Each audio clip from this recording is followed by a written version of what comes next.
We're going to reach into the repair pile and pull out these 4 and 64 controllers. As you can see, the analog stick on all 4 of these is a little wonky, and that's probably just from some hardcore Super Mario Party. Which, if you're a 90s kid, you'd know that the only thing that fared out worse than the controller was your hand. The gray controller has a little bit of yellowing, and the red controller needs some wire fixing. So obviously, first step is just to tear them down.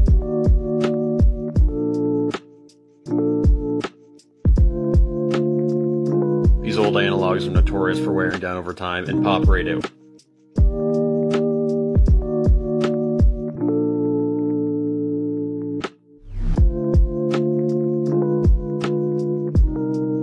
Cleaned them all with soapy water and a toothbrush, and then left them to dry overnight. I'm retro-brighting their gray controller with a 40% hydrogen peroxide cream. I've never used this method before. I usually use liquid, but I was all out, so I'm going to leave this overnight.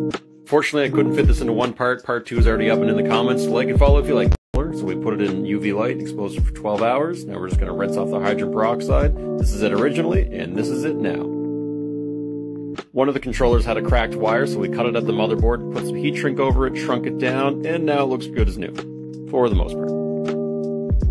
Now we're putting the buttons and the motherboard back in, and getting new analog. This is a very common issue, and basically what happens is that's just plastic on plastic rubbing together, and turns into dust over time, as you can see here, and just builds up as this white powder.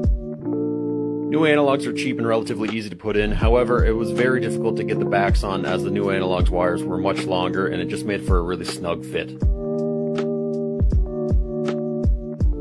That's it. We just need to do a function test. Let me know in the comments if you know this game. Well, folks, that's it. Everything passed the function test, so if you like this kind of content, hit that like button there, and if you want to see more, hit follow. Thanks.